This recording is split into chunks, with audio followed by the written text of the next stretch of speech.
ஆண்டவரும் அருமை இரட்சகருமாகிய இயேசு கிறிஸ்துவின் நாமத்தினாலே இந்த மாலை வேளை பைபிள் ஸ்டடிக்கு வந்திருக்கிற உங்கள் யாவரையும் அன்போடு கூட வாழ்த்தி வரவேற்கின்றோம்.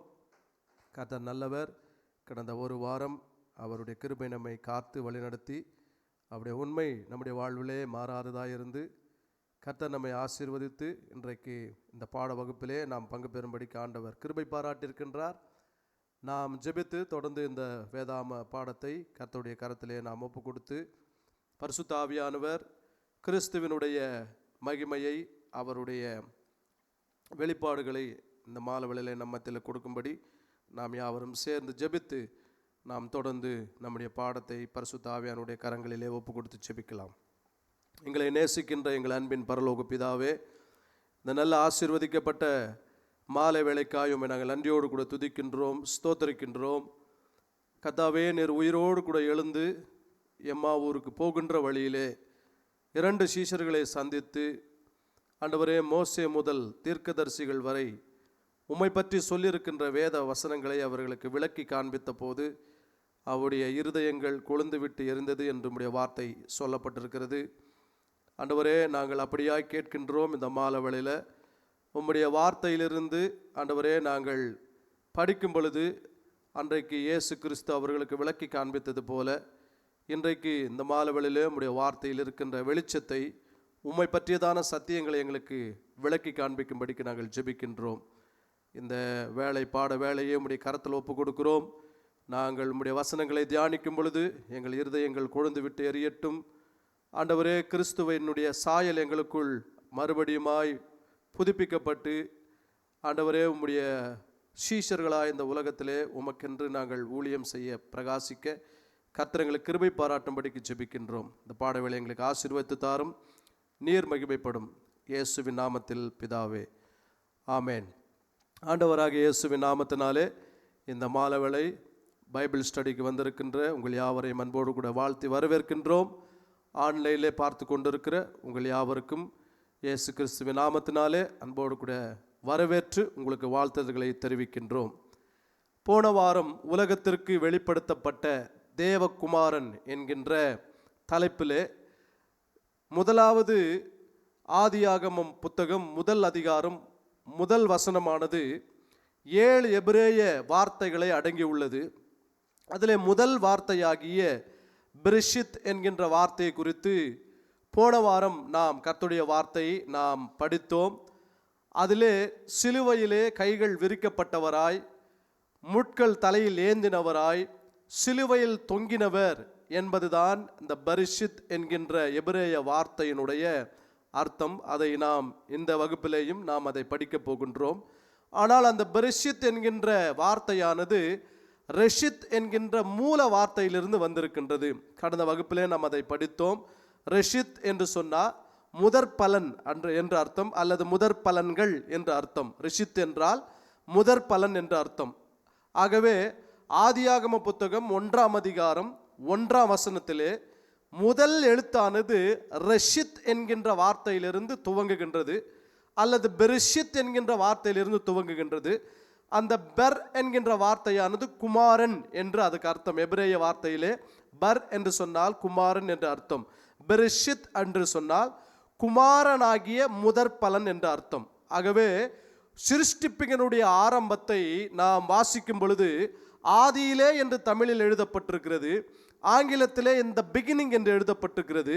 ஆனால் எபிரேய மொழியில் ஒவ்வொரு எழுத்துக்களினுடைய அர்த்தத்தை நாம் வைத்து பார்க்கும் பொழுது முதலாவது தேவகுமாரன், அதை எழுத்தாளர் அல்லது பரிசுத்த ஆவியானவர் இந்த உலகத்திற்கு வெளிப்படுத்தும்படிக்கு விரும்புகின்றார்.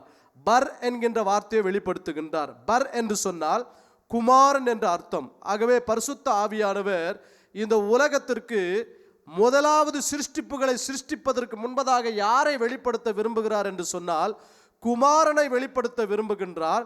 அந்த குமாரனை எப்படியாக காண்பிக்கிறார் என்று சொன்னால் ரெஷித் என்று காண்பிக்கின்றார். ரெஷித் என்று சொன்னால் முதற் பலன் என்று அர்த்தம். ஆகவே தான் அங்கே அப்போஸ்தலனாகிய பவுல் சொல்லுகின்றார், கிறிஸ்து மரித்தோரிலிருந்து உயிரோடு கூட எழுந்ததினால் அவரே முதல் பலனாய் இருக்கின்றார். மரித்தோரிலிருந்து எழுந்த முதற் பலனாய் கிறிஸ்து இருக்கின்றார். அப்போ இந்த உலகத்தை ஆண்டவர் சிருஷ்டிக்கும் போது எங்கிருந்து ஆண்டவர் சிருஷ்டித்தார் என்று சொன்னால், தம்முடைய குமாரனாகிய முதற்பலனாகிய கிறிஸ்துவிலிருந்து அல்லது கிறிஸ்துவை கொண்டுதான் இந்த உலகங்களையும் வானத்தையும் பூமியையும் நாம் பார்க்கின்ற சகல சிருஷ்டிப்புகளையும் தேவன் சிருஷ்டித்தார் என்று சொல்லி கடந்த வகுப்பிலே நாம் கவனித்தோம். இன்றைக்கும் கூட அந்த ஆதியாகமம் 1ஆம் அதிகாரம் 1ஆம் வசனத்திலே 7 எபிரேய வார்த்தைகள் உண்டு. பிரிஷித் பரா ஹேலோஹிம் வெட் ஆ ஷமாஹிம் வெட் எர்சத் என்கின்ற 7 எபிரேய வார்த்தைகள் உண்டு. இந்த 7 எபிரேய வார்த்தைகளையும் ஒவ்வொரு வாரமும் நாம் இந்த ஒரே வசனத்தை 7 வாரமாக பிரித்து ஒவ்வொரு வார்த்தையாக நாம் படிக்க போகின்றோம். ஸோ இன்றைக்கு பெரிஷித் என்கின்ற வார்த்தையை நாம் கவனித்து நாம் தொடர்ந்து கர்த்தருடைய வார்த்தையை நாம் தியானிக்க போகின்றோம். சிருஷ்டிப்புகளுடைய 6 நாட்களை குறித்து ஆதியாகமம் 1ஆம் அதிகாரம் நமக்கு வெளிப்படுத்தி காண்பிக்கின்றது. அந்த 1ஆம் அதிகாரத்தில் தேவன் மனுஷனை தேவ சாயலாகவும் தேவனுடைய ரூபத்தின்படியும் சிருஷ்டித்தார் என்று சொல்லப்பட்டிருக்கிறது. ஆதியாகமம் 2ஆம் அதிகாரம் 1லிருந்து 3 வசனங்களை வாசிக்கும் பொழுது ஓய்வு நாளின் அறிமுகத்தை அங்கே ஆவியானவர் எழுதி வைக்கின்றார். முதல் அதிகாரத்தில் 6 நாட்களை அவர் சிருஷ்டித்த 6 நாட்களிலே சிருஷ்டிப்புகளை சிருஷ்டிக்கும் பொழுது சாயங்காலமும் விடியற்காலமுமாகி முதல் நாள், சாயங்காலமும் விடியற்காலமுமாகி முதல் நாள். நமக்கு காலை மாலை என்பது நம்முடைய நேரம், நம்முடைய வழக்கத்தின்படி நாம் அதை நேரத்தை நாம் காலை மாலை என்று சொல்லுகின்றோம். ஆனால் யூதர்கள் அவர்களுக்கு ஆரம்பம் எப்போ எங்கிருந்து ஆரம்பிக்கிறதுன்னு சொன்னால் மாலை வேளையிலிருந்து தான் அவர்களுக்கு ஆரம்பிக்கிறது. ஆகவே தான் அவர்கள் ஆதியாகமம் 1ஆம் அதிகாரத்திலிருந்து அந்த சத்தியத்தை அவர்கள் பின்பற்றுகின்றபடியினால சாயங்கால வேலை அவர்களுக்கு ஆரம்ப நேரமாக இருக்கிறது. ஆகவே தான் 1ஆம் அதிகாரத்தில் 6 நாட்களுடைய சிருஷ்டிப்புகளை ஆண்டவர் சொல்லும் பொழுது சாயங்காலமும் விடியற்காலமுமாகி முதல் நாள், சாயங்காலமும் விடியற்காலமாகி 2வது நாள் என்று சொல்லப்பட்டிருக்கிறது. ஆனால் ஆதியாகமம் 2ஆம் அதிகாரத்தில் வாசித்து பார்க்கும் பொழுது சாயங்காலமும் விடியற்காலமுமாகி 7வது நாள் என்று எழுதப்படவில்லை. 7வது நாளுக்கு சாயங்காலம் என்றும் சொல்லவில்லை, விடியற்காலம் என்றும் சொல்லவில்லை. ஏனென்றால் அது ஓய்வு நாளாக இருக்கிறது. That is the day of rest. அது இளைப்பாறுதலின் நேரமாக இருக்கின்றது. அந்த இடத்துல நேரமும் கிடையாது, காலமும் கிடையாது. ஆண்டவருடைய வார்த்தை சொல்லுகின்றது, இது கர்த்தருடைய நாள் என்று. That is the Lord of the day of the Lord. கர்த்தருடைய நாள் என்று சொல்லப்படினால அதுக்கு 24 மணி நேர கால அளவு கிடையாது, அதற்கு காலை என்று கிடையாது, மாலை என்று கிடையாது. கர்த்தருடைய நாள் நித்திய நாளாக இருக்கின்றது. அப்போ 7வது நாளில் சாயங்காலமும் விடியற்காலமும் என்று வார்த்தை சொல்லப்படவில்லை. 8வது நாள் நித்திய ஜீவனுடைய நாளாக இருக்கின்றது. 8 என்று சொன்னால் நித்திய ஜீவன் என்று அர்த்தம், 7 என்று சொன்னால் ஓய்வு, ரெஸ்ட் என்று அர்த்தம். ஆகவே ஒவ்வொரு நாட்களை குறித்து நாம் வருகின்ற நேரங்களிலே நாம் படிக்க போகின்றோம். ஆகவே ஆதியாகமம் 1ஆம் அதிகாரம் 1ஆம் வசனத்தில் முதல் வசனத்தில் 7 வசனங்கள் சொல்லப்பட்டிருக்கிறது. அந்த 7 வசனங்களும் 7 நாளை குறித்து நமக்கு அறிமுகப்படுத்துகின்றது. வாரத்துக்கு 7 நாட்கள் எபிரேய மக்கள், யூத மக்கள் 7 பண்டிகைகளை ஆசரிப்பார்கள். ஆகவே ஆதியாகமம் 1ஆம் அதிகாரம் 1ஆம் வசனமும் எபிரேய மொழியில் 7 வார்த்தைகளாக அடங்கி உள்ளது. அந்த 7 வார்த்தைகளையும் வரிசையாக நம்முடைய பைபிள் ஸ்டடியிலே நாம் படிக்க போகின்றோம். ஸோ ஆதியாகமம் 1ஆம் அதிகாரம் 1ஆம் வசனத்திலே ஆதியிலே தேவன் வானத்தையும் பூமியையும் சிருஷ்டித்தார் என்று 5 எழுத்துக்கள் வருகிறது தமிழில். ஆனால் எபிரேய மொழியில் வாசிக்கும் பொழுது அதிலே 7 எழுத்துக்கள் எபிரேய எழுத்துக்கள் வருகின்றது. இந்த 1ஆம் அதிகாரத்தில் 7 வார்த்தைகள் உள்ளபடியினால இந்த 7 வார்த்தைக்கும் ஒவ்வொரு வார்த்தைக்கும் அல்லது ஒவ்வொரு சிருஷ்டிப்புகளுக்கும் அர்த்தம் உண்டு. தேவன் 7 நாட்களில் 6 நாட்களில் முழு சிருஷ்டிப்பையும் படைத்து முடித்தார். 7வது நாள் அவர் ஓய்ந்திருந்தார். யூதர்களில் ரபிமார்கள், வேதத்தை ஆராய்ச்சி செய்கின்றவர்கள் இப்படியாய் நம்புகின்றார்கள். தேவன் சிருஷ்டித்த சிருஷ்டிப்புகளில் ஒவ்வொரு நாளும் சுமார் 1000 வருஷங்களை அடங்கும் என்று சொல்லப்பட்டுகிறது. அப்படின்னா 6வது நாள் சிருஷ்டிக்கப்பட்ட நாள்னா 6000 வருஷங்கள் அந்த சிருஷ்டிப்புகளுக்கு காலங்கள் எடுத்திருக்கலாம் என்று சொல்லுகின்றார்கள். அப்போ 7வது நாள் பரிபூர்ணமான 7 நாள் அப்படின்னு சொன்னால் குறைந்தது கிட்டத்தட்ட 7000 வருஷங்கள் எடுத்திருக்கலாம் என்று ஒரு சில ரபிமார்கள் நம்புகின்றார்கள். இப்போ முதல் வார்த்தை எபிரேய வார்த்தையில் பிரிஷித் என்று எழுதப்பட்டிருக்கிறது. அந்த பிரிஷித் என்கின்ற இடத்துல பெட் என்கின்ற வார்த்தையிலிருந்து முதல் வார்த்தை ஆரம்பிக்கின்றது. ஆனால் எபிரேய வார்த்தையில் கிட்டத்தட்ட 22 எபிரேய எழுத்துக்கள் உண்டு, எபிரேய வார்த்தை எழுத்துக்கள் உண்டு. அந்த 22 எபிரேய எழுத்துக்களில் முதல் எழுத்தானது அலெஃப். அலெஃப் என்கின்ற அந்த வார்த்தையினுடைய பிக்சரிட்டிக்கல் லாங்குவேஜ், அதனுடைய உருவகம் என்னவென்று சொன்னால் ஒரு மாட்டினுடைய அல்லது ஒரு காளையினுடைய தலை அல்லது சாக்ரிஃபைஸ் என்று சொல்லுவார்கள், இல்லை ஸ்ட்ராங் லீடர் என்று சொல்லுவார்கள். பாருங்க, முதல் வார்த்தை பிதாவாகிய தேவனை குறிக்கின்றது. அவர் வல்லமையுள்ள தேவன். ஆனால் எழுத்தாளர் அல்லது பரிசுத்த ஆவியானவர் இல்லை பிதாவாகிய தேவன் யாரை இந்த உலகத்திற்கு அறிமுகப்படுத்த வேண்டும் என்று விரும்புகிறார் என்று சொன்னால், பிதாவையே அவர் அறிமுகப்படுத்தாம தம்முடைய குமாரனாகிய இயேசு கிறிஸ்துவை எபிரேய வார்த்தையில் 2வது வார்த்தையாகிய பெட் என்கின்ற வார்த்தையை பயன்படுத்தி குமாரனை இந்த உலகத்திற்கு அவர் வெளிப்படுத்துகின்றார். ஆகவே இந்த உலகத்திற்கு யாரை வெளிப்படுத்த பிதாவும் பரிசுத்த ஆவியானவரும் விருப்பமுடையவர்களாக இருக்கிறார்கள் என்று சொன்னால், பரிசுத்த ஆவியானவரை வெளிப்படுத்தும்படிக்கு அவர்கள் விருப்பமுள்ளவர்களாக இருக்கின்றார்கள். அப்போ இந்த பெரிஷித் என்கின்ற வார்த்தையினுடைய பொருள் என்னவென்று சொன்னால் ஆதியானவர் என்று அர்த்தம். பெரிஷித் என்று சொன்னால் என்ன அர்த்தங்க? ஆதியானவர். ஆகவே தான் இந்த பிகினிங் என்று இங்கிலீஷில் போடப்பட்டிருக்கிறது. ஆதியிலே என்று தமிழில் மொழிபெயர்க்கப்பட்டிருக்கிறது. வெளிப்படுத்தல் புத்தகத்தில் நானே ஆதியும் அந்தமுமாய் இருக்கிறேன் என்று திருவுளம் பற்றுகின்றார். இந்த எபிரேய வார்த்தையில் ரெஷித் என்று சொன்னால் முதற்பலன், பர் என்கின்ற வார்த்தை அதோடு கூட சேர்த்து சொன்னால் பெர்ஷித் என்று வருகிறது. பெர்ஷித் என்று சொன்னால் ஆதியானவர் என்று அர்த்தம். அதில் அந்த பெர்ஷித் என்கின்ற வார்த்தையானது 6 1 2 3 4 5 6 எபிரேய வார்த்தைகளை சேர்த்து உள்ளடக்கிய வார்த்தையாக இருக்கிறது. முதல் வார்த்தை பர் என்கின்ற வார்த்தை. பர் என்று சொன்னால் குமாரன் என்று அர்த்தம். 2வது ஏல் ரெஷ் என்கின்ற வார்த்தை. ரெஷ் என்கின்ற சொன்னால் ஹெட் அல்ல ஹையஸ்ட் பர்சன், உயர்ந்த நபர் அப்படின்னு அர்த்தம். 3வது வார்த்தை அலெஃப். அலெஃப் என்று சொன்னால் காட், ஸ்ட்ராங் காட் அப்படின்னு அர்த்தம். இல்லைன்னா அதனுடைய உருவகத்தை பார்த்தீங்கன்னா ஒரு காளையினுடைய தலை போடப்பட்டிருக்கு. உங்களுக்கு பிக்சரில் அதில் வரும், அதில் பார்க்கும் பொழுது நீங்கள் அதை பார்த்து அறிந்து கொள்ளலாம். 4வது வார்த்தை ஷின் என்கின்ற வார்த்தை. ஷின் என்று சொன்னால் கன்சியூம் அல்லது டெஸ்ட்ராய், முற்றிலும் எரித்து விடு அல்லது அழித்து விடு என்று அர்த்தம். 5வது வார்த்தை யொட். யொட் என்று சொன்னால் கரம், புயம் என்று அர்த்தம். 6வது டேவ். டேவ் என்று சொன்னால் கவனன்ட் அல்லது கிராஸ் என்று அர்த்தம். இப்போ இந்த 6 எபிரேய எழுத்துக்களிலிருந்து முதல் எழுத்துக்களை மாத்திரம் நாம் எடுத்து படிப்போம் என்று சொன்னால் பெரிஷித் என்ற வார்த்தை வருகின்றது.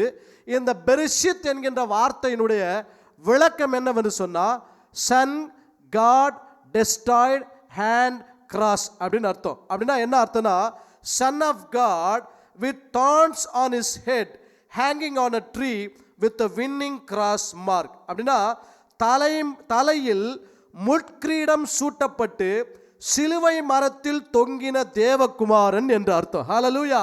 அப்போ எபிரேய மொழியில முதல் அதிகார ஆதியாகம புத்தகத்தில் முதல் வசனத்தில் முதல் எழுத்துல யாரை பற்றி எழுதப்பட்டிருக்கிறது சொன்னா தலையில் முட்கிரீடம் சூட்டப்பட்டவராய் 2 கரங்கள் விரிக்கப்பட்டவராய் சிலுவை மரத்தில் தொங்கின தேவகுமாரன் என்று எழுதப்பட்டிருக்கிறது.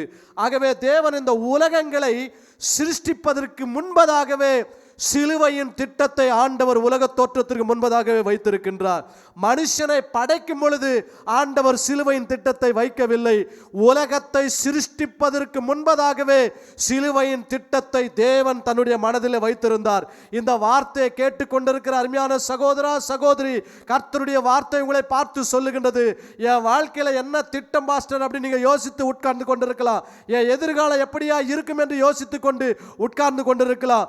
பாருங்க, இந்த இந்த உலகத்தை தேவன் சிருஷ்டிப்பதற்கு முன்பதாகவே கிறிஸ்து என்கின்ற தம்முடைய குமாரன் மூலமாய் இந்த உலகத்திற்கு சிலுவையிலே அவரை வெளிப்படுத்தி உங்களை சந்திக்க வேண்டும், உங்களை ரட்சிக்க வேண்டும் என்று எண்ணம் கொண்டவர் உங்களுக்காக மகிமையான திட்டத்தை தன்னுடைய கரங்களிலே வைத்திருக்கின்றார். உங்களுக்காக ஆண்டவர் பெரிய திட்டத்தை வைத்திருக்கிறார். உங்கள் நினைவுகளின் படி அல்ல, அவருடைய நினைவுகளின் படியே. வேத வசனம் சொல்லுகின்றது, நீங்கள் நினைத்திருக்கிற நினைவுகளை நான் அறிவேன், அவைகள் தீமைக்கு ஏதுவானவைகள் அல்ல, உங்கள் நினைவுகள் அல்ல, உங்களை குறித்து நான் வைத்திருக்கிற நினைவுகளை நான் அறிவேன், அவைகள் தீமைக்கு ஏதுவானவைகள் அல்ல. கர்த்தர் நம்மை நினைத்திருக்கிறார். வானத்துக்கும் பூமிக்கும் தூரம் எவ்வளவோ அவ்வளவு தூரம் அவருடைய நினைவுகள் நம்மை பற்றி இருக்கிறது. ஆகவே பயப்பட வேண்டாம். கர்த்தர் உங்களை குறித்தும் என்னை குறித்தும் ஒரு பெரிய திட்டத்தையும் நோக்கத்தையும் நினைவையும் வைத்திருக்கிறார். அந்த நினைவுகள் தீமைக்கு ஏதுவானவை அல்ல, அவைகள் சமாதானத்துக்கு ஏதுவானவைகளே. ஹல்லேலூயா. உலகத்தை படைப்பதற்கு முன்பதாகவே சிலுவை திட்டத்தை தேவன் இந்த உலகத்திற்கு காண்பிக்கும்படிக்கு விரும்புகின்றார். அதை எப்படி காண்பிக்க விரும்புகிறார் என்று சொன்னா, முதல் அதிகாரம், ஆதியாகமம் முதல் அதிகாரம் முதல் வசனத்தில் முதல் எழுத்திலேயே சிலுவை மரத்தில் தூக்கப்பட்ட தம்முடைய குமாரன் மூலமாய் சகலவற்றையும் தேவன் சிருஷ்டித்தார். ஆகவே தான் அவர் சகலவற்றிற்கும் முந்தின பேருமானவர் என்று கொலேசியர் புத்தகத்திலே சொல்லப்பட்டிருக்கிறது. ஒரு சில வசனங்களை வாசிக்கலாம். உபாகமம் 21 அதிகாரம் 22 23 வசனங்களை நான் வாசிக்கின்றேன்.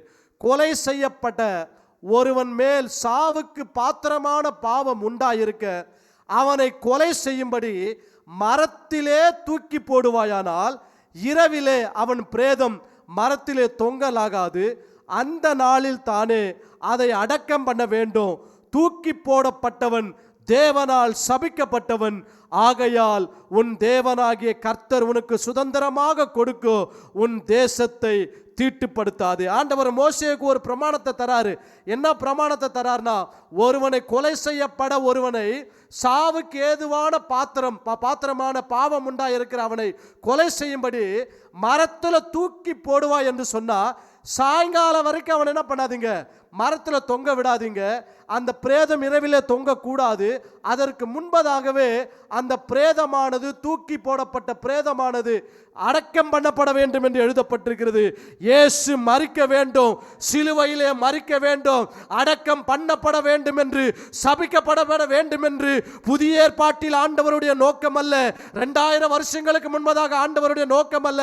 உலகத்தை சிருஷ்டிப்பதற்கு முன்பதாகவே தம்முடைய குமாரனை இந்த உலகத்திற்கு அனுப்பி அவரை பாவ மாம்சத்தின் சாயலாக்கி பாவத்தை போக்கும் பலியாகவும் மாற்றி அவர் மூலமாக உலகத்திற்கு புதிய மீட்பையும் ரட்சிப்பையும் கொடுக்கும்படிக்கு கர்த்தர் திட்டமுள்ளவராயிருந்தார். God's plan is much better than our plans. God's will is much better than, much greater than our will. தேவனுடைய திட்டமும் சித்தமும் நம்முடைய திட்டங்கள், நம்முடைய எண்ணங்களை விட பெரியவைகளாய் இருக்கின்றது.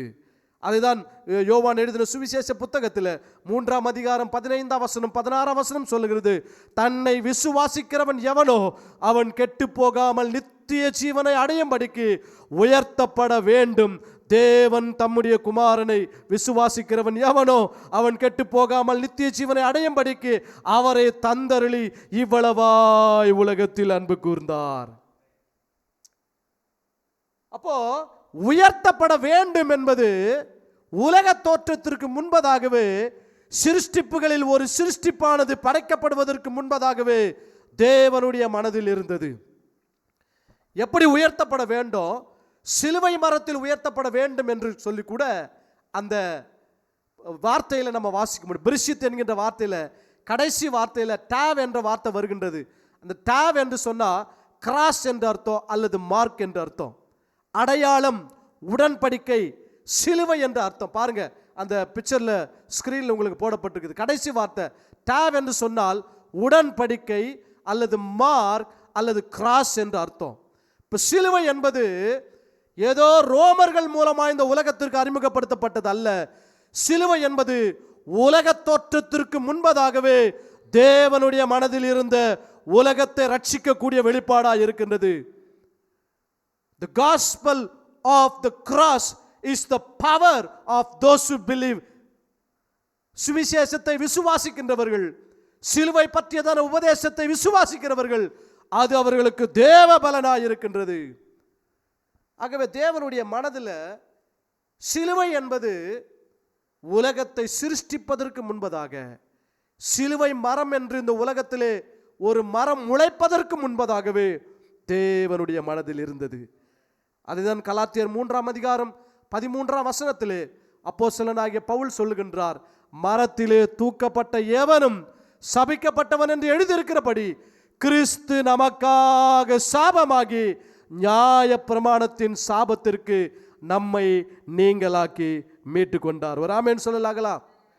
அப்போ பழைய பாட்டிலேயும் தீர்க்க தரிசன புத்தகங்களிலேயும் மோசையினுடைய ஆகமங்களிலேயும் தேவன் தம்முடைய குமாரனை இந்த உலகத்திற்கு சிலுவையின் மரணத்தின் மூலமாய் அனுப்பி இந்த உலகத்தை ஒப்புரவாக்கி கொள்ள போகிறார் என்கின்ற திட்டத்தை தேவன் ஏற்கனவே வெளிப்படுத்தி கொண்டே இருக்கின்றார். பெரிஷித் என்கின்ற வார்த்தை ரஷித் என்கின்ற வார்த்தையிலிருந்து வருகின்றது. ரஷித் என்று சொன்னால் முதற் பலன் என்று அர்த்தம், டைத் என்று அர்த்தம். இப்போ ஃபர்ஸ்ட் டைத் கொடுத்தது தேவன் தான் டைத் கொடுத்திருக்கிறார். முதற் பலனை தேவன் தான் கொடுத்திருக்கிறார்.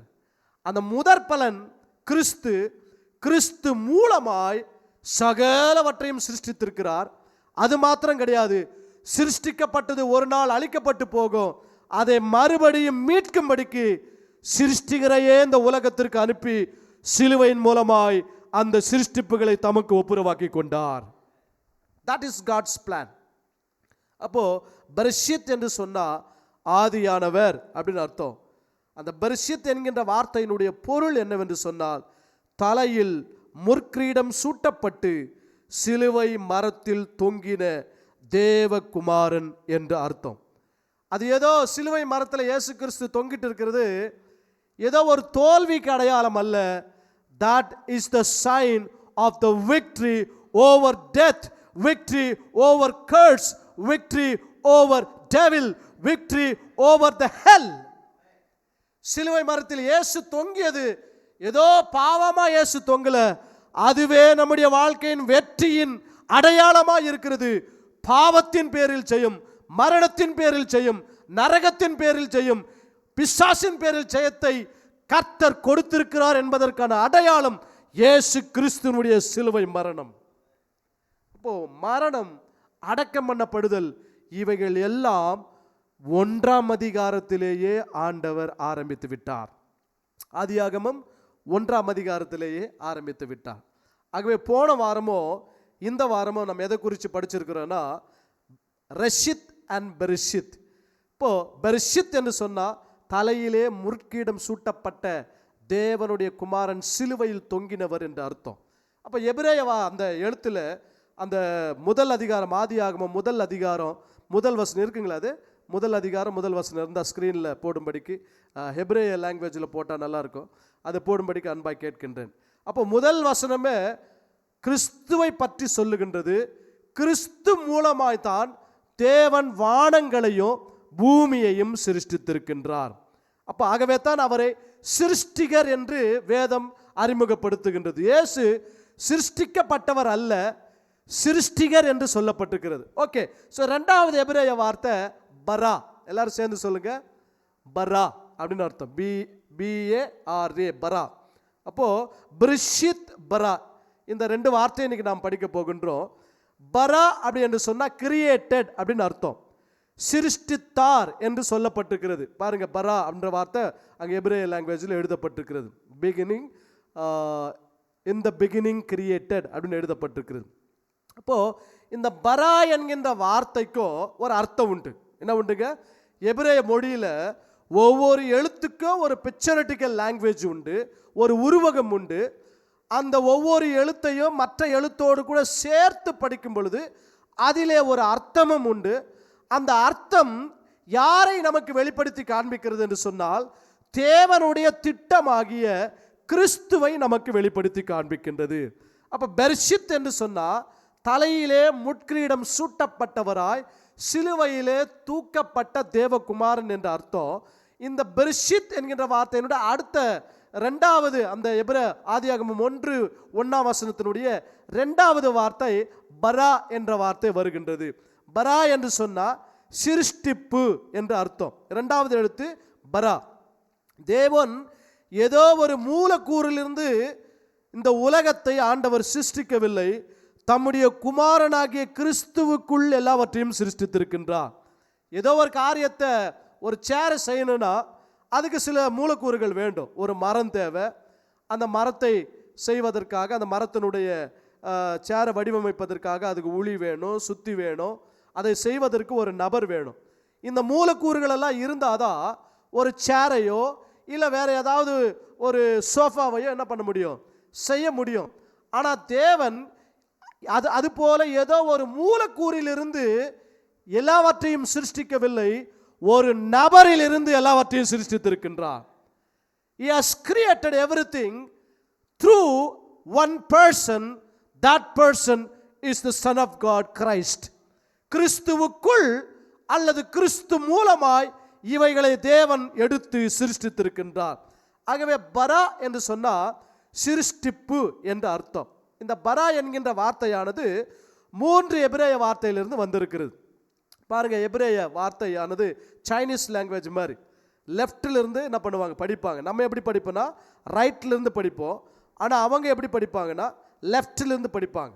இப்போ இந்த பரா என்கின்ற வார்த்தையை லெஃப்டிலிருந்து படிக்கும் பொழுது முதல் வார்த்தை பியட் அப்படின்னு அர்த்தம்.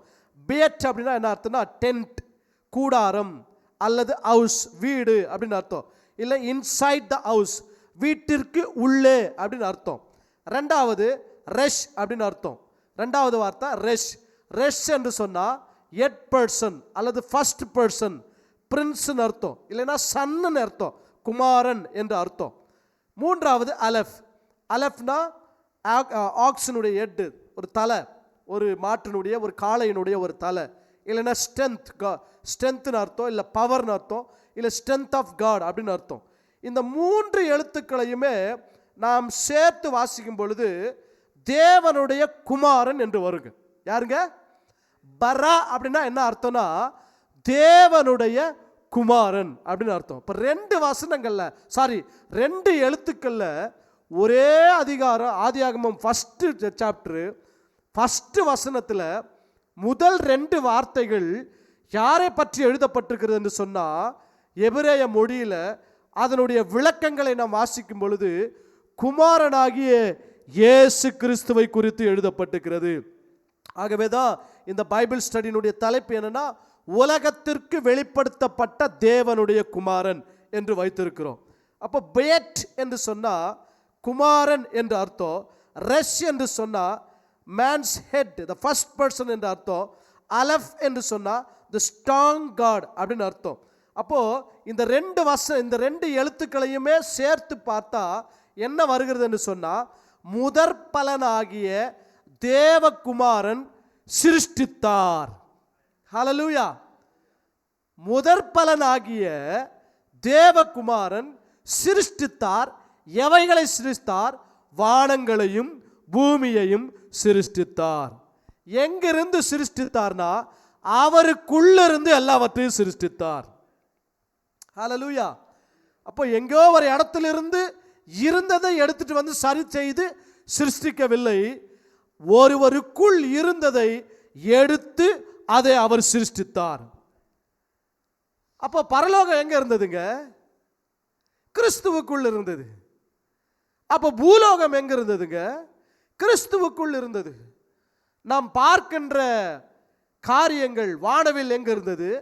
கிறிஸ்துவுக்குள் இருந்தது. நாம் பார்க்கின்ற எல்லா பறவைகள், மிருகங்கள், நிலங்கள், பூக்கள், ஆகாயத்து பறவைகள், இவைகளெல்லாம் எங்க இருந்தது? எல்லாமே கிறிஸ்துவுக்குள் இருந்தது. கிறிஸ்துவுக்குள் இருந்ததை பரிசுத்த ஆவியானவர் அவருக்குள் இருந்து எடுத்து அவைகளுக்கு புதிய உருவத்தையும் ஜீவனையும் கொடுக்கிறவராய் இருக்கின்றார்.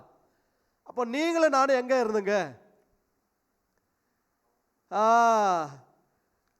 You are not by an accident here. You are already there in Christ even before God created this world. இந்த உலகத்தை சிருஷ்டிப்பதற்கு முன்பதாகவே நீங்கள் கிறிஸ்துவுக்குள் இருந்தீர்கள். கிறிஸ்துவுக்குள் தேவன் உங்களை பார்த்திருக்கிறார்.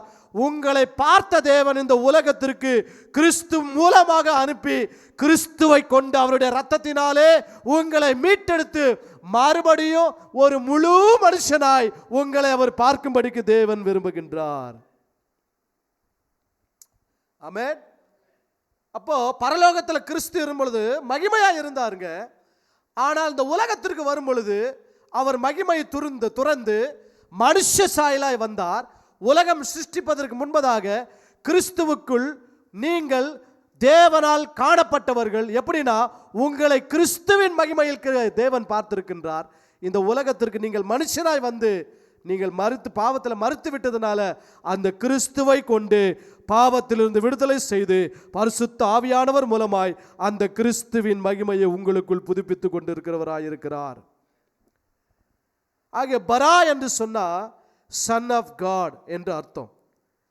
இப்போ இந்த தேவ குமாரனை வெளிப்படுத்துவதுதான் தேவனுடைய நோக்கமாக இருக்கின்றது. ஆகவே தான் பவுல் சொல்லுகின்றார், எனக்கு லாபமான யாவற்றையும் நான் நஷ்டமும் குப்பையும் என்று எண்ணிக்கொண்டிருக்கிறேன். ஏனென்று சொன்னால், கிறிஸ்துவனுடைய அறிவை நான் அடைய வேண்டும், கிறிஸ்துவுக்குள் நான் காணப்பட வேண்டும், கிறிஸ்துவை நான் அறிந்து கொள்ள வேண்டும் என்பதற்காக எல்லாவற்றையும் நஷ்டமும் குப்பையும் என்று எண்ணிக்கொண்டிருக்கிறேன் என்று சொல்லுகின்றார். ஏன் பவுல் அப்படி சொல்றார்னா, பவுலுக்கு எபிரேய எழுத்துக்கள் தெரியும். ஏன்னா ஒரு இடத்துல சொல்றாரு, நான் ஒரு எபிரேயன்னு சொல்றார். இந்த எபிரேய எழுத்துக்கள் தெரிந்ததுனால எபிரேய எழுத்துக்கள் எல்லாவற்றிலையும், மோசேயினுடைய பிரமாணங்கள் எல்லாவற்றிலையும், தீர்க்கதரிசன ஆகமங்கள் எல்லாவற்றிலேயும் கிறிஸ்துவை பற்றி தேவன் சொல்லி இருக்கிறார் என்பதை அவர் அறிந்தபடியினால் தான் கிறிஸ்துதான் எனக்கு மேலானவர், கிறிஸ்துதான் எனக்கு ஜீவன், கிறிஸ்துதான் எனக்கு ஞானம், கிறிஸ்துதான் எனக்கு அறிவு, கிறிஸ்துதான் எனக்கு புத்தி. ஏனென்றால் தேவத்துவத்தின் பரிபூர்ணம் எல்லாம் கிறிஸ்துவுக்குள் நிரம்பி இருக்கிறது என்று சொல்லுகின்றார். The perfect godliness of God is in Christ Jesus. Amen. ஆகவே எபிரேய எழுத்துல ஆதியாகமம் 1 அதிகாரம் 1 வசனத்துல 2 எபிரேய எழுத்துக்கள் பிரிஷித் பரா என்கின்ற வார்த்தை தேவகுமாரனை குறித்து நமக்கு அறிமுகப்படுத்துகின்றது. அந்த தேவகுமாரன் தான் சகலவற்றையும் சிருஷ்டித்தவர், அவர்தான் சகலவற்றிற்கு முந்தின பேருவானவர். அவர் முந்தின பேரா இருக்கிறபடினால, ஃபர்ஸ்ட் பர்னா இருக்கிறபடினால, அந்த ஃபர்ஸ்ட் பர்னுக்குள் இருந்துதான் சகலவற்றையும் ஆண்டவர் சிருஷ்டித்தார். ஆதாமையும் அவருக்குள் இருந்துதான் சிருஷ்டித்தார். ஆகவே தான் ஆதாம் தேவ சாயலில் சிருஷ்டிக்கப்பட்டவன் என்று எழுதப்பட்டிருக்கிறது. தேவ சாயல் என்று சொன்னார் 2 கொரிந்தியர் 4 அதிகாரம் 4 வசனம் சொல்லுகின்றது, தேவனுடைய சுவிசேஷமாகிய மகிமையான கிறிஸ்துவினுடைய சாயல் என்று சொல்லப்பட்டிருக்கிறது. கிறிஸ்துதான் தேவனுடைய சாயல். ஆமென். சரிங்க, இப்போ இந்த எல்லாமே குமாரன் மூலமாய் தான் ஆண்டவர் சிருஷ்டித்தார். இதை எப்படி சிருஷ்டித்தார், சிருஷ்டிக்கும் பொழுது என்னென்னலாம் ஆண்டவர் செய்தார் என்பதை குறித்து உங்களுக்கு ஆண்டவருடைய வார்த்தையிலிருந்து ஒரு சில காரியங்களை நான் சொல்லி உங்களுக்காக ஜெபிக்க விரும்புகின்றேன். வேதத்தில் ஞானி என்று அழைக்கப்படுகின்றவர் தாவீதின் குமாரனாகிய சாலமோன். அவர் தாவீதின் குமாரன் என்று அழைக்கப்படுகின்றார். பழைய ஏற்பாட்டில் ஞானி யாருங்க? சாலமோன், தாவீதின் குமாரன். புதிய ஏற்பாட்டில் தேவனுடைய குமாரன், ஏன் தாவீதின் குமாரன் என்று அழைக்கப்படுகின்ற கிறிஸ்துவே ஞானமாக இருக்கின்றார். இப்போ யூதர்கள் என்ன நம்புறாங்கன்னா, ஞானம்தான் இந்த உலகத்தை சிருஷ்டித்தது என்று சொல்லுகின்றார்கள். ஸோ இப்போ வாசிக்க கேட்கலாம். நீதிமொழிகள் 1 அதிகாரம் 7 வசனம் அந்த ஞானி எழுதுகின்றார், கர்த்தருக்கு பயப்படுதலே ஞானத்தின் ஆரம்பம் அப்படின்னு எழுதப்பட்டிருக்கிறது. மூடர் ஞானத்தையும் போதகத்தையும் என்ன பண்றாங்க? அசட்டை பண்ணுகின்றார்கள் என்று எழுதப்பட்டிருக்கிறது. அப்போ எல்லாவற்றுக்கும் பிகினிங் என்னன்னா ஞானம்.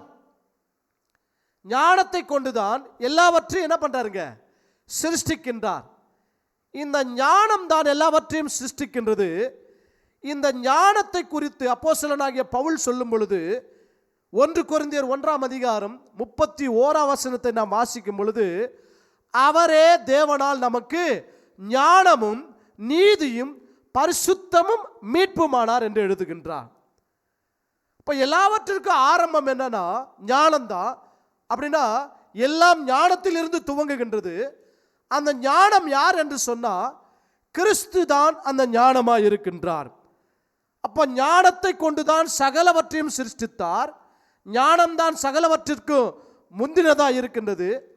அந்த ஞானம் யார் என்று வேதம் காண்பிக்கின்றது. கிறிஸ்துவே அந்த ஞானமாய் இருக்கின்றார். ஆகவே தான் நீதிமொழிகள் எழுதின புத்தகத்தில் 8ஆம் அதிகாரத்தை வாசிக்கும் பொழுது ஒரு சில வசனங்களை நான் வாசிக்கின்றேன். நீதிமொழிகள் 8ஆம் அதிகாரம் 1ஆம் வசனத்தை வாசிக்கின்றேன். ஞானம் கூப்பிடுகிறது இல்லையோ, புத்தி சத்தமிடுகிறது இல்லையோ என்று முதல் வசனத்தில் ஆரம்பிக்கின்றாரு.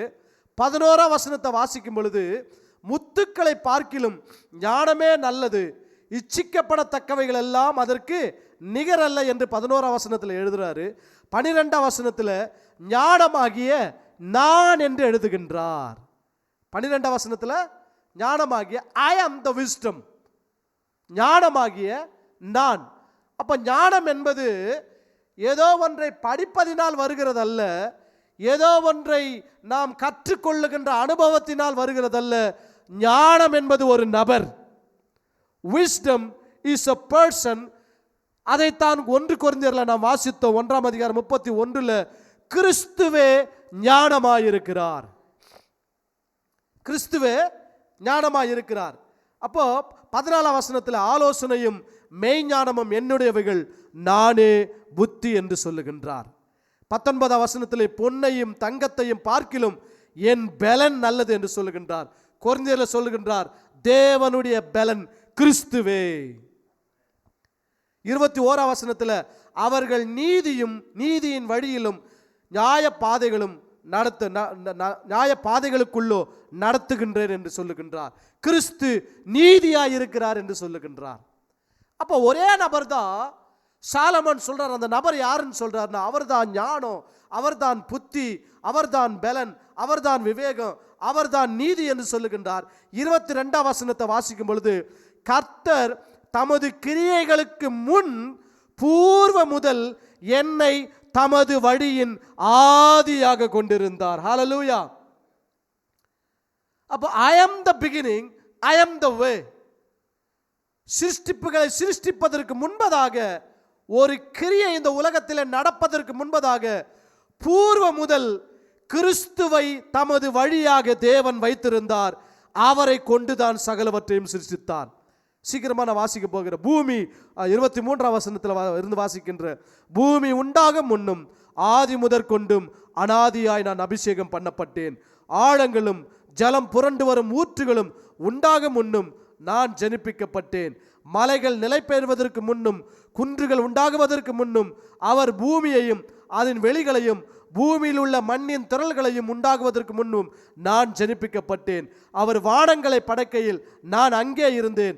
அவர் சமுத்திரத்தின் விலாசத்தை வட்டணைக்கையிலும் உயரத்தில் மேகங்களை ஸ்தாபித்து சமுத்திரத்தின் ஊற்றுகளை அடைத்து வைக்கலையும் சமுத்திர ஜலம் தன் கரையை விட்டு மீறாதபடிக்கு அதற்கு எல்லையை கட்டளையிட்டு பூமியின் அஸ்திபாரங்களை நிலைப்படுத்துகளையும் நான் அவர் அருகே செல்ல பிள்ளையாய் இருந்தேன்.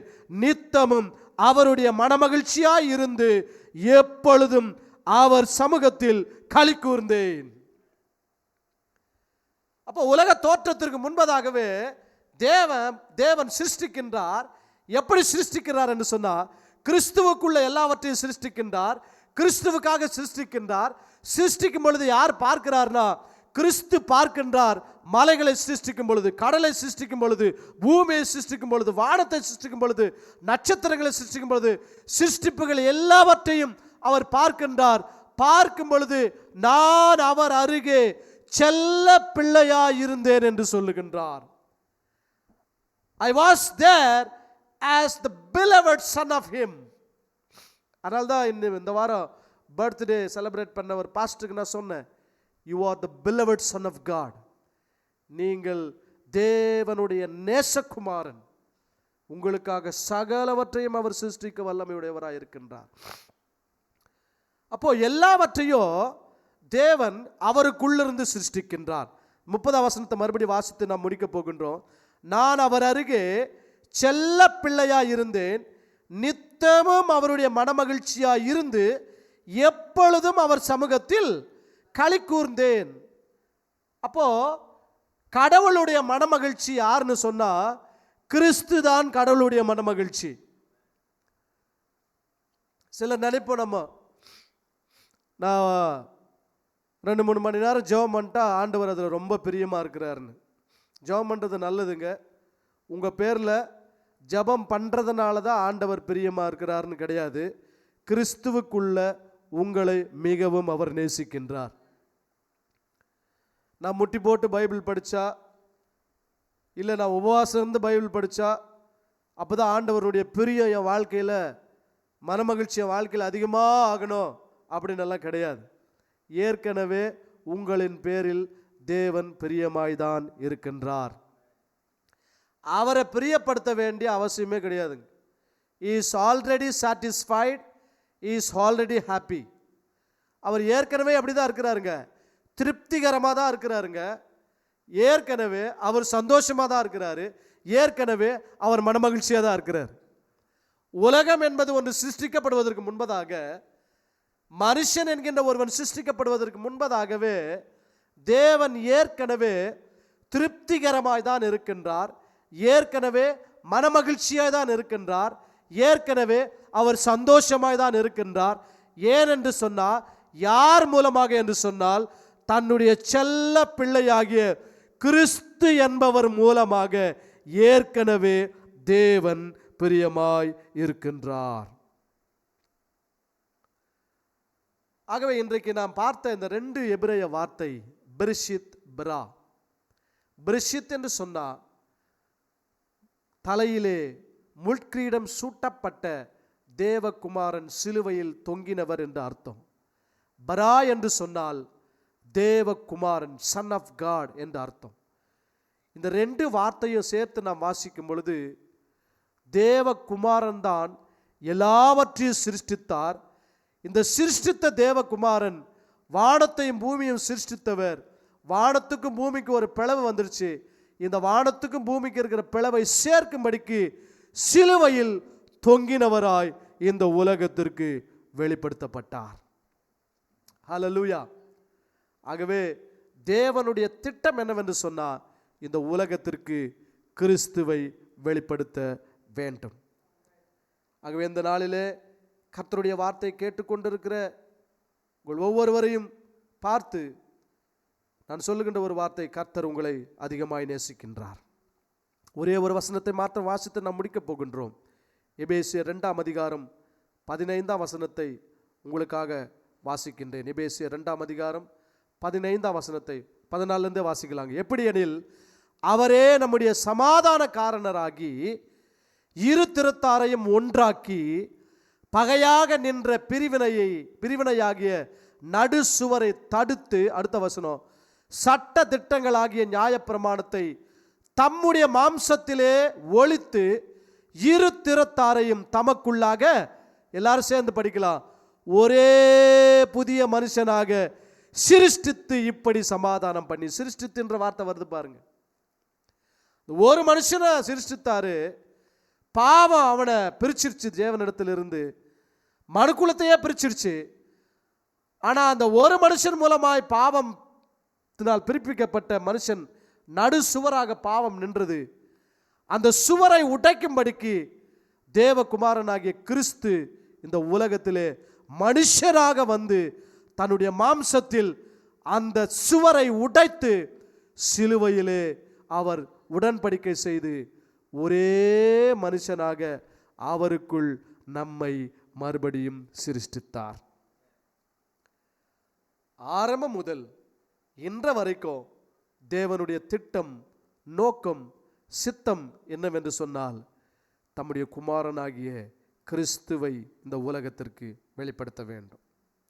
ஆகவே தான் பவுல், கிறிஸ்து எனக்கு ஜீவன், கிறிஸ்து எனக்கு பலன், கிறிஸ்துவே எனக்கு கிருபை, கிறிஸ்துவே எனக்கு எல்லாவற்றுக்கு எல்லாமா இருக்கின்றார், கிறிஸ்துவே எனக்கு மகிமை என்று சொல்லி கிறிஸ்துவையே வாஞ்சிக்கின்றார். கொலோசியர் 3ஆம் அதிகாரம் சொல்லப்பட்டுகிறது, நீங்கள் மறுத்தீர்கள், ஆனால் உங்களுடைய ஜீவன் கிறிஸ்துவுக்குள் தேவனுக்குள் மறைந்திருக்கிறது என்று சொல்லுகின்றார். ஆகவே கர்த்தருடைய வார்த்தை கேட்டுக்கொண்டிருக்கிற அருமையான பிரதர் அண்ட் சிஸ்டர், வார்த்தை உலகத்தை சிருஷ்டிப்பதற்கு முன்பதாகவே கிறிஸ்துவுக்குள் உங்களை தேவன் அளவில்லாமல் அன்பு கூர்ந்திருக்கிறார். கிறிஸ்துவுக்குள் உங்களை மீட்டெடுக்க வேண்டும் என்று உலக தோற்றத்துக்கு முன்பதாகவே அவர் திட்டம் பண்ணிவிட்டார். ஆகவே தான் கிறிஸ்துவை இந்த உலகத்திற்கு அவர் அனுப்பி அவர் அடைந்த ஆக்கினையின் நிமித்தமாக நம்மை ஆண்டவர் புது மனுஷனாக சிருஷ்டித்திருக்கின்றார். ஒருவேளை இந்த கிறிஸ்து யாருன்னு தெரில, இந்த இயேசு யாருன்னு தெரில அப்படின்னு நினைப்பீங்கன்னா, இயேசு ஜீவனுள்ள தேவனுடைய குமாரனாகிய கிறிஸ்து உங்களுடைய பாவங்களுக்காக என்னுடைய பாவங்களுக்காக சிலுவையில் அடிக்கப்பட்டு அவருடைய நாமத்தினாலே பாவ மன்னிப்பை நமக்கு இலவசமாய் கொடுத்திருக்கிறார். நித்திய ஜீவனையும் இலவசமாய் கொடுத்திருக்கின்றார். நாம் செய்ய வேண்டியதெல்லாம் அந்த தேவகுமாரனாகிய இயேசு கிறிஸ்துவை விசுவாசித்து அவரை தெய்வமாய் ஏற்றுக்கொள்ளும் பொழுது உங்கள் வாழ்க்கையில் ஒரு புதிய சிருஷ்டிப்பை, புதிய ஆரம்பத்தை தேவன் துவங்கி வைக்கிறார். இருக்கிறவங்களை கண்களை மூடி நாம் ஜெபித்து நம்முடைய இந்த பாட வேலையை நாம் முடிக்கலாம். எங்களை அளவில்லாமல் நேசிக்கின்ற எங்கள் அன்பின் பரலோக பிதாவே, இந்த நல்ல ஆசீர்வதிக்கப்பட்ட மாலை வேளைக்காய் நாங்கள் நன்றியோடு கூட துதிக்கின்றோம், ஸ்தோத்திரிக்கின்றோம். வேதத்திலே முதல் எழுத்து எழுதும் பொழுதே தேவகுமாரனாகி இயேசு கிறிஸ்துவை இந்த உலகத்திற்கு வெளிப்படுத்த வேண்டும் என்று சொல்லி நீர் எழுதியிருக்கின்றீர். அவரை முதற் பலனாகவும் சிலுவையிலே தூக்கப்பட்ட, முட்கிரீடம் தலையிலே சூட்டப்பட்ட தேவகுமாரனாய் இந்த உலகத்திற்கு நீர் காண்பித்திருக்கிறீர். அந்த தேவகுமாரனே வானத்தையும் பூமியும் சிருஷ்டித்தவர் பரா என்கின்ற வார்த்தையை நாங்கள் இன்றைக்கு படித்து கற்றுக்கொண்டோம். அவர் மூலமாய் சகலமும் சிருஷ்டிக்கப்பட்டது, அவருக்குள் சகலமும் சிருஷ்டிக்கப்பட்டது, அவருக்காக சகலமும் சிருஷ்டிக்கப்பட்டது. நாங்களும் அவர் மூலமாக அவருக்கென்று சிருஷ்டிக்கப்பட்டிருக்கிறோம். இந்த வார்த்தை நாங்கள் தியானிக்கும்படிக்கு நீர் பாராட்டி நம்முடைய கிருபைக்காக, இரக்கத்திற்காக ஸ்தோத்திரம். இந்த நாளிலே இந்த பாடத்தை கற்றுக்கொள்ள வந்திருக்கின்ற ஒவ்வொருவரையும் ஆசீர்வதிக்கிறோம். ஆன்லைனில் பார்த்து கொண்டிருக்கிற ஒவ்வொருவரையும் ஆசீர்வதிக்கின்றோம். கிறிஸ்து அவர்களுக்கு புதிய விதங்களிலே வெளிப்பட்டு கிறிஸ்துவின் சாயல் அவர்களுக்குள்ளே ஒவ்வொரு நாளும் மகிமை அடைய கர்த்தர் கிருபை பாராட்டுங்க. எல்லா துதி கன மகிமையும் ஒருவருக்கே செலுத்துகின்றோம். இயேசு கிறிஸ்துவின் விலையேறப்பெற்ற நாமத்தில் ஜெபிக்கிறோம் எங்கள் ஜீவனுள்ள நல்ல பிதாவே, ஆமேன், ஆமேன். God bless you. கர்த்தர் உங்களை ஆசீர்வதிப்பாராக. சமாதானத்தோடு கூட போய் வாருங்கள். அடுத்த வாரமும் இந்த பாடமானது இதே தலைப்பிலே நாம் துவங்குவோம். இந்த மாதம் முழுவதும் இந்த ஒரே வசனத்தை நாம் தொடர்ந்து தியானித்து கர்த்தருடைய ஆசீர்வாதத்தை பெற்றுக்கொள்ளப் போகின்றோம். God bless you.